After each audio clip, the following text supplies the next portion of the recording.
Le fracas des boucliers, les cris, le cliquetis des épées et le silence soudain. Seul le bruit des sabots sur la terre mouillée et le râle des derniers vivants. Ainsi résonnait la peur de l'Europe au IXe siècle. Ville après ville, monastère après monastère, tout ce qui se trouvait près de l'eau devenait la proie des hommes venus du nord. Pourquoi donc ces guerriers ne faisaient-ils jamais de prisonniers? Pourquoi leur nom faisait-il trembler des royaumes entiers? La réponse se cachait non seulement dans leur cruauté, mais aussi dans leur foi, où la mort sur le champ de bataille était considérée comme une récompense, et la pitié comme un déshonneur. Mais avant que les rivages du Nord ne se transforment en forge de la terreur, il y avait une terre où le froid et la misère avaient endurci les hommes plus que l'acier. Les fouilles archéologiques à Birka et Hedeby montrent que la vie des Vikings était rude. La terre était rocailleuse, les récoltes maigres, et la faim une invitée fréquente pendant les longs hivers. Leur village se tenait à la frontière entre survie et mort. Dans ces conditions, une race particulière d'hommes est apparue, ceux qui ne craignaient pas la mort, car ils la rencontraient quotidiennement. Ces guerriers du Nord vivaient selon un principe que les chroniqueurs latins nommeraient plus tard Wyrd, le destin. Ce n'est pas seulement une croyance en la prédestination, mais une reconnaissance. Tout est déjà décidé, et la peur perd donc son sens. Pour un homme croyant au Wyrd, la captivité, ce n'est pas une chance de vivre, mais un renoncement à sa destinée. Imaginez un village où chaque garçon, depuis l'enfance, entend dire que la mort au combat lui ouvrira les portes du Walhalla, le palais des morts. Là, selon la foi des Scandinaves, les guerriers festoient éternellement et combattent à nouveau sous le regard des dieux. Et maintenant, essayez d'imaginer comment cette foi transforme un homme en une arme que l'on ne peut arrêter par la peur, la douleur ou la menace. C'est pourquoi le mot drakkar est devenu un symbole de peur. Ces longs navires aux têtes de dragons sculptés filaient sur les vagues comme des monstres vivants. Leur apparition à l'horizon ne signifiait qu'une chose, la mort. Le drakkar, c'est plus qu'un navire. C'est l'incarnation de l'esprit du Nord, léger, agile, mortel. Les contemporains écrivaient que les moines de Lindisfarne n'eurent même pas le temps de sonner la cloche lorsque les Vikings firent irruption dans le monastère. Cela se produisit à l'été 793, une date que les historiens appellent le début de l'ère viking. Il n'y eut pas de déclaration de guerre, pas d'ambassadeur, seulement une attaque soudaine. Dès lors, l'Europe comprit. L'ennemi n'était pas venu pour conquérir, mais pour ravager. Ils ne construisaient pas de châteaux, n'occupaient pas de trône. Leur but, l'or, la gloire et la mémoire éternelle. Prendre des prisonniers? Pourquoi si les dieux n'ont besoin que de héros morts et non d'ombres serviles? Mais ce qui semblait de la folie avait un ordre strict. Dans chaque troupe, une loi était en vigueur, le dreng. Ce mot signifiait « guerrier digne de gloire ». Tuer un ennemi? Un honneur. Le capturer? Une honte. Chaque raid était une épreuve non seulement de force, mais aussi d'honneur. Et pourtant, même au milieu de l'horreur de leur raid, il existait un code sacré qui les distinguait des simples brigands. Lorsque les moines écrivaient sur le peuple diabolique du Nord, ils ne comprenaient pas que derrière chaque coup de hache se tenait la foi, la discipline et un ordre ancien auquel tous se soumettaient. Mais cet ordre se retournerait bientôt contre eux-mêmes, car ceux qui ne faisaient pas de prisonniers affronteraient un jour celui qu'il est impossible de tuer avec une épée. Lorsque la glace n'avait pas encore quitté les fjords et que le soleil du nord ne faisait qu'effleurer les sommets des montagnes, les Vikings se préparaient déjà à l'expédition. Pour eux, l'été ne commençait pas par le labour, mais par le forgeage du fer. Dans les forges fumantes naissaient les haches, les épées, les lances. Leur acier, découvert lors des fouilles à Uppland, contient des traces de motifs damassés, preuve que les Scandinaves commerçaient même avec le Moyen-Orient. Chaque lame, c'est un alliage du froid nordique et du feu oriental. Et chacune était personnelle. Le Viking connaissait son épée au son, à l'équilibre, à la couleur de la lame au crépuscule. La préparation au raid était presque un rituel. Sur la côte était construit un drakkar, un long navire aux planches courbées, léger et flexible, comme un poisson prédateur. Un seul navire pouvait contenir environ 60 personnes. Les chroniques anciennes mentionnent qu'en seulement quelques semaines, les Vikings pouvaient mettre à l'eau toute une flottille. Le drakkar pouvait naviguer en mer et sur les rivières, ce qui leur donnait un avantage. Ils pouvaient frapper en profondeur en Europe, là où l'ennemi ne s'attendait pas à voir la mer. Lors de ces expéditions, le principal n'était pas le chef, mais le mot Drujina, le Hird. Ce n'était pas seulement un groupe de guerriers, mais une fraternité liée par un serment et un butin commun. Rompre le serment du Hird signifiait tout perdre, et c'est pourquoi les Vikings ne faisaient pas de prisonniers. Tout ennemi en dehors de leur fraternité était considéré comme un être d'un autre monde. Avant le départ, les prêtres offraient des sacrifices aux dieux. Souvent, il s'agissait d'animaux, mais des sources mentionnent également des sacrifices humains lors d'expéditions particulièrement importantes. Le sang coulait sur les pierres dans la mer, et les guerriers touchaient l'autel, prononçant le vœu de ne pas revenir sans gloire. Du point de vue de leur foi, mourir au combat signifie entrer dans les halles d'Odin. Rester en vie, mais perdre, signifie être banni pour toujours. Les images sensorielles de ces jours sont frappantes. Le brouillard matinal, l'odeur de la poix et de la sueur, le grincement des planches sous les pieds. Les hommes sont silencieux, leurs visages marqués par les cicatrices et le vent. Chacun connaît sa place. Les rameurs sur les bancs, les archers plus près de la proue, le jarl au centre. Son bouclier, peint d'un motif de corbeau, symbolise Odin lui-même, le dieu de la guerre et de la sagesse. Ce symbole s'appelait Hugin et Munin, deux corbeaux dont le nom signifiait pensée et mémoire. Il volait en quelque sorte devant l'armée, apportant la nouvelle du destin de l'ennemi. Il est intéressant de noter que la discipline dans leur rang était plus stricte que dans la plupart des armées européennes de l'époque. Les fouilles en Norvège et en Suède ont montré des ensembles d'armes, de boucliers et d'armures identiques, ce qui signifie que l'équipement était produit de manière centralisée. Le poids d'un casque, environ 3 kg, d'une cotte de maille, jusqu'à 10. Pour un combattant mesurant un peu plus d'1,70 m, c'est lourd, mais chaque mouvement était perfectionné au fil des ans. Les guerriers s'entraînaient dans les plaines, lançant des haches sur des poteaux, perfectionnant leur formation. L'une des principales était le sanglier, un coin qui perçait la ligne ennemie. Au centre se trouvaient les plus forts, sur les côtés, les jeunes. C'était un bélier vivant qui brisait les lignes ennemies comme une tempête brise des clôtures. Mais leur force ne résidait pas seulement dans le fer. Le climat nordique les rendait endurcis, aussi bien physiquement que mentalement. L'eau était glacée, la nourriture simple, viande séchée, bouillie d'avoine, poisson. Chacun savait que la faiblesse était un luxe qu'on ne pouvait se permettre, et même en dormant, le viking gardait son arme près de lui. Le réveil pouvait être le dernier moment de sa vie. Les historiens modernes notent que l'absence de prisonniers lors de leurs expéditions n'était pas de la cruauté, mais une stratégie. Un prisonnier ralentit le mouvement, exige de la nourriture, crée un risque de vengeance. Et la vitesse est l'arme principale du viking. Le drakkar devait être léger, non seulement en corps, mais aussi en conscience de l'équipage. Sur le pont, au son du corps, les hommes plongent les rames dans l'eau. Le mouvement commence, et le vent froid gonfle la voile. Le navire glisse sur les vagues, comme une ombre. Tout ce qui est resté derrière, le feu des bivouacs sur la rive, tout ce qui est devant, la richesse et la mort. Les Vikings savaient que tous ne reviendraient pas, mais ceux qui tomberaient seraient accueillis par les dieux comme des héros. Et lorsque les premières vagues se brisent contre la proue du drakkar, ou est sculpté un dragon à la gueule ouverte, il devient clair. Maintenant, rien n'arrêtera leur chemin.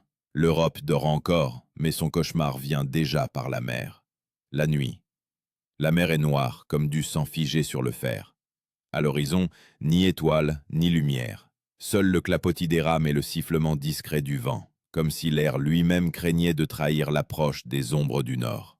Ainsi commençaient les raids vikings, soudainement, sans avertissement, comme un coup de foudre dans un ciel clair. Lorsque les premiers rayons du soleil touchaient la côte, il était déjà trop tard. Devant les portes des monastères se tenaient des étrangers avec des haches, et de la fumée s'élevait dans le ciel. Les historiens écrivent que les premières attaques n'étaient pas massives, pas plus de 2 ou 3 douzaines de navires. Mais même cela suffisait à paralyser les royaumes. Les chroniques anglaises du IXe siècle rapportent que ni la prière ni l'or ne pouvaient les arrêter. Les Vikings attaquaient non pas pour détruire, mais pour le butin et la gloire. Ils connaissaient la valeur de la vitesse et de la surprise. Pendant que les chevaliers d'Europe rassemblaient leurs troupes pendant des semaines, les Nordiques frappaient et disparaissaient en une journée. Avant chaque débarquement, un cri de guerre retentissait. Skjalborg. Ce n'était pas seulement un cri, mais un signal pour former un mur de boucliers. Les boucliers s'emboîtaient, créant une barrière vivante capable de résister à l'assaut des lances et des flèches. Le mot lui-même signifiait « ville-bouclier ». Cette technique, un terme clé de cette époque, elle transformait un groupe d'hommes en une seule forteresse mouvante. Devant se tenaient les plus expérimentés, ceux qui avaient survécu à des dizaines de batailles. Derrière, les jeunes, dont les yeux n'étaient pas encore habitués au sang. La scène de la bataille était courte et terrible. Bouclier contre bouclier, coups de hache, cris, râles, odeur de sang et de terre mouillée. Les Vikings ne perdaient pas de temps avec les prisonniers. Un ennemi mort ne menace pas, un vivant est un fardeau. De plus, dans leur culture existait le concept de Nizingr, un homme sans honneur. Prendre un ennemi prisonnier signifiait devenir soi-même un Nizingr. Pour un Viking, c'était pire que la mort. Mais derrière cette cruauté se cachait une organisation précise. Chaque raid avait un jarl, un chef qui était responsable de la discipline et du butin. Le jarl avait un adjoint, le hersir.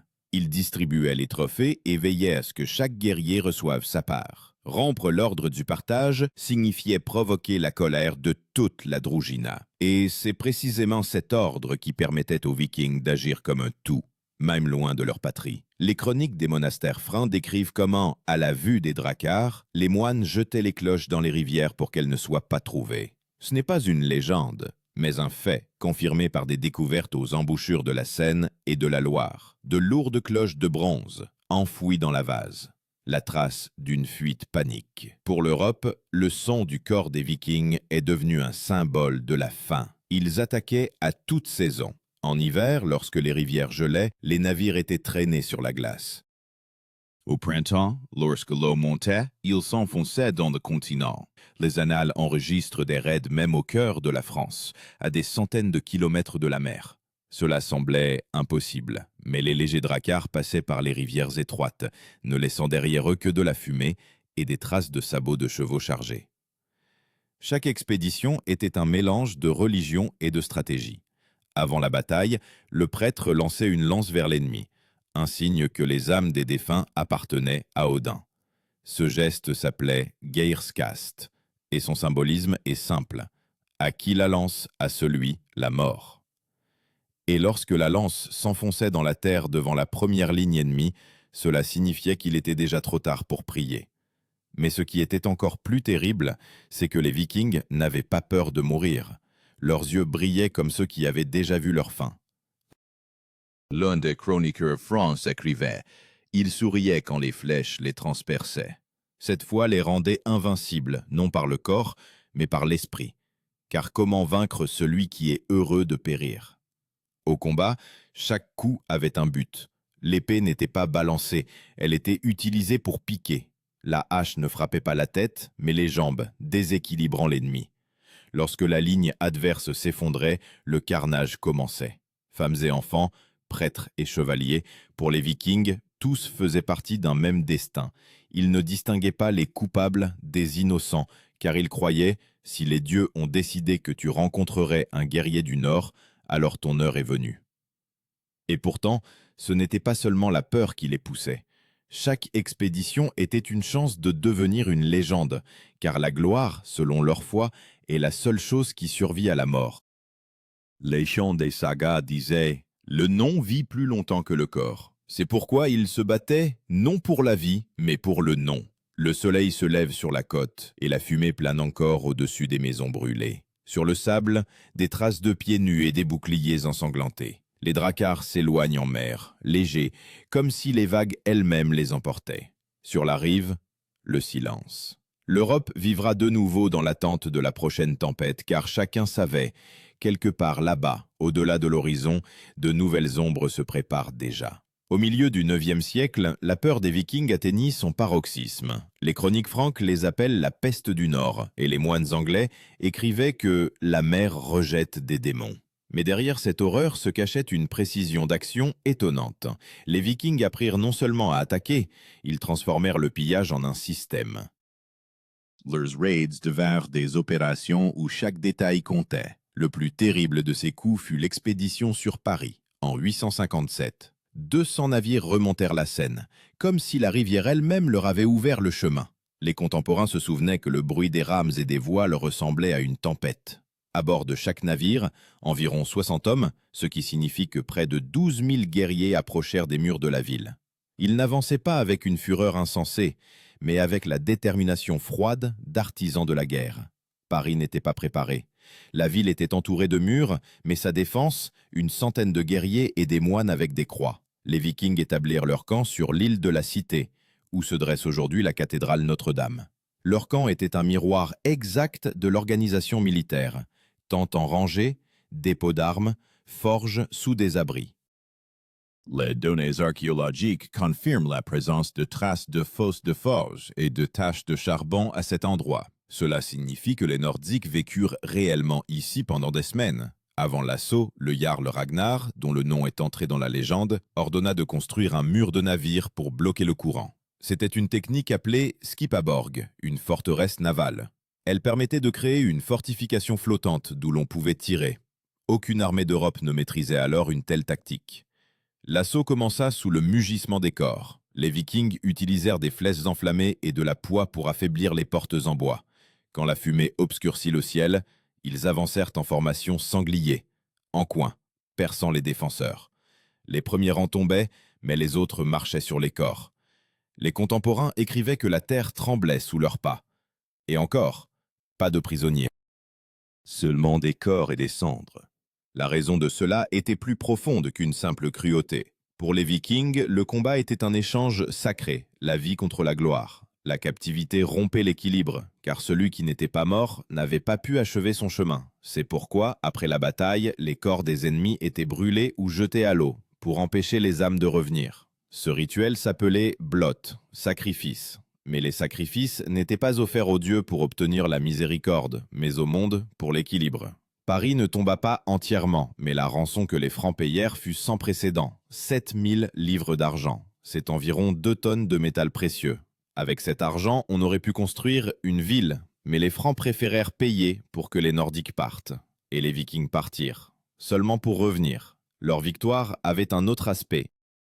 Avec le butin, ils apportaient chez eux non seulement de l'or, mais aussi des connaissances. Les découvertes archéologiques à Uppsala et Ribe montrent des objets provenant du royaume franc, d'Angleterre et même de Byzance. Cela signifie que les raids se transformaient en échanges culturels, à travers le sang et le feu. Chaque année, leur flottille grandissait. Vers la fin du IXe siècle, les raids se transformaient déjà en véritables armées. Mais même avec des milliers de guerriers, un principe demeurait, ne pas prendre de prisonniers. Parce que chaque expédition n'était pas un simple pillage, mais une épreuve sacrée. Les faibles n'y avaient pas leur place. Les Francs tentèrent de s'adapter. Ils construisirent des forteresses en pierre, créèrent une garde côtière, instituèrent des taxes pour le rachat des prisonniers. Mais que faire si l'ennemi ne prend aucun prisonnier? Si ta vie n'a aucune valeur pour lui? La tactique des Vikings brisait la logique même de la guerre européenne de l'époque. Le point culminant de cette peur fut la grande armée païenne de 865. Des dizaines de milliers de guerriers du Danemark, de Norvège et de Suède se dirigèrent vers l'Angleterre. Ils étaient unis non par un royaume, mais par une idée, conquérir une terre où l'on pourrait mourir dignement. Les annales appellent cette armée la Grande Armée païenne. Dans les plaines anglaises, ils affrontèrent des armées habituées aux règles, mais les Vikings n'avaient pas de règles. Leurs attaques étaient comme des tempêtes, imprévisibles, rapides, sans peur ni pitié. Aucun chevalier ne pouvait comprendre comment combattre un adversaire qui ne voulait pas vivre. Et lorsque le brouillard tombait sur le champ de bataille et que les bruits des boucliers s'estompaient, il semblait que la terre elle-même se taisait d'horreur. Les Vikings se tenaient parmi les morts, regardant l'horizon. Pour eux, ce n'était pas la fin, juste un pas de plus vers le Valhalla, et pour l'Europe, le début d'un nouveau siècle de peur. Mais même ce siècle ne pouvait durer éternellement. Ceux qui brûlaient les villes décidèrent un jour de les construire, et cette décision allait changer non seulement le Nord, mais tout le continent. Vers la fin du IXe siècle, les Vikings avaient changé. Ceux qui venaient autrefois par la mer avec l'épée restaient désormais sur la terre. De pillards, ils se transformaient en dirigeants. Les chroniques anglaises rapportent qu'après la grande armée païenne, une partie des Nordiques ne rentra pas chez elle. Ils fondèrent leur propre colonie en Angleterre, en Irlande et en Normandie. C'est ainsi qu'apparut un nouveau mot, le Danelaw, littéralement la loi des Danois, une région où leurs lois s'appliquaient et non celles des rois chrétiens. L'Europe, qui craignait les Nordiques pendant des siècles, était maintenant contrainte de vivre à leur côté. Et pourtant, l'esprit de guerre ne disparut pas. Les Vikings restaient les mêmes hommes pour qui l'honneur valait plus que la vie. Mais maintenant, ils se battaient non seulement pour la gloire, mais pour la terre, les maisons et l'héritage. Leurs épées rouillaient moins souvent, mais elles ne frappaient pas moins fort. Les données archéologiques de York et Lincoln montrent. Les Vikings commencèrent à ériger des fortifications, des marchés, des forges. À la place des cendres apparurent des rues. À la place des camps, des villes. Leur culture absorbait progressivement des éléments de l'Europe, mais ne perdait pas son essence, l'aspiration à la liberté et le mépris de la captivité. C'est précisément durant cette période qu'apparaissent les premières lois écrites des Scandinaves. Parmi elles, il en est une particulièrement remarquable. Celui qui se rend vivant à l'ennemi renie les dieux. C'était une interdiction juridique et religieuse de la captivité. En elle se figeait le code de leur vision du monde. Une vie sans honneur n'a pas de sens. Les échos de cette tradition perdurèrent même des siècles plus tard lorsque les descendants des Vikings devinrent chrétiens. Maintenant, le terme qui définissait le nouvel ordre, le Thing, c'était l'assemblée populaire où les hommes libres décidaient du destin de la communauté.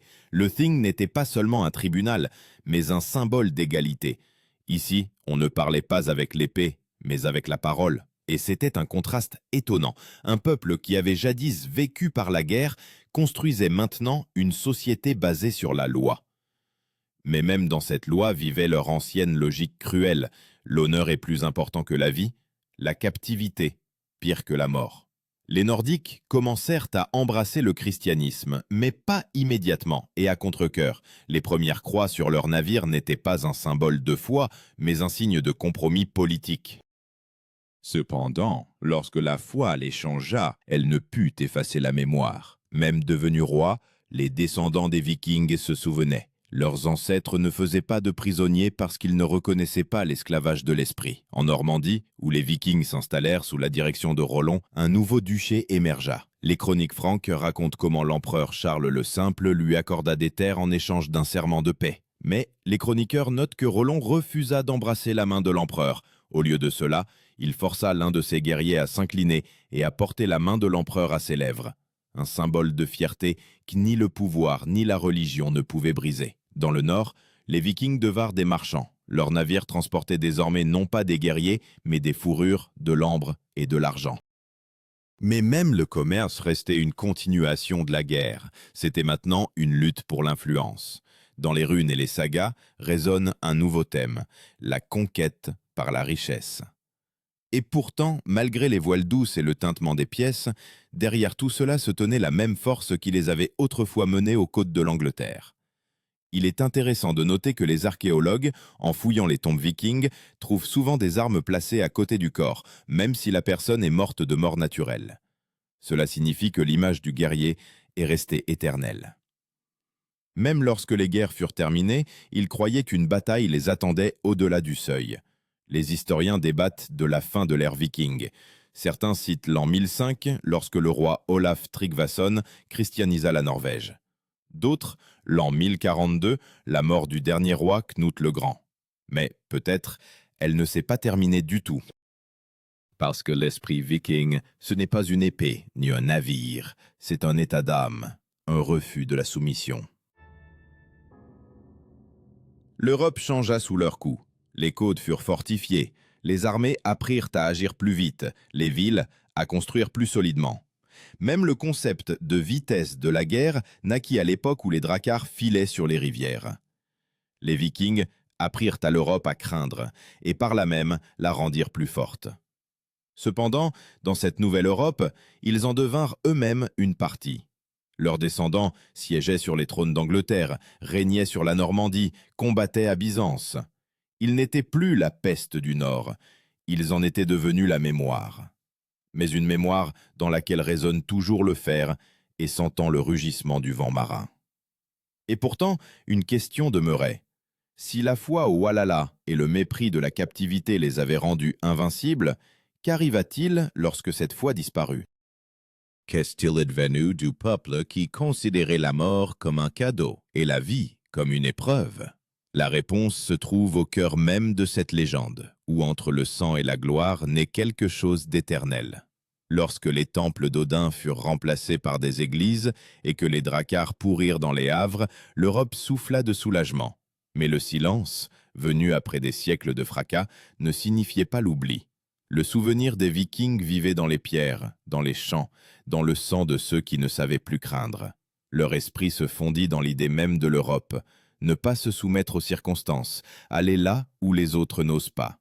Les archéologues modernes ont trouvé dans les cimetières du Nord des épées pliées en deux avant l'inhumation. Cela n'était pas fait par superstition, la lame était brisée pour que personne ne puisse la posséder après la mort. Un symbole d'adieu à la guerre, mais aussi un signe que, même en mourant, le guerrier ne cède à personne. Et peut-être est-ce pour cela que les Vikings ne faisaient jamais de prisonniers, car pour eux, la liberté n'était pas une récompense, mais un devoir. La captivité, c'est l'oubli, et l'oubli est pire que la mort. Leurs haches se sont tues il y a des siècles, mais le sens de leur foi résonne encore aujourd'hui. Vivre de telle sorte que même l'ennemi se souvienne de ton nom. Et maintenant, connaissant leur histoire, il ne reste qu'à se demander: pourrais-tu regarder le destin dans les yeux comme eux, sans peur, sans espoir de pitié? Pourrais-tu aller au combat où la mort n'est pas une fin, mais la preuve que tu as vraiment vécu? Car peut-être le plus effrayant chez les Vikings n'était pas qu'ils tuaient, mais qu'ils n'avaient pas peur de vivre.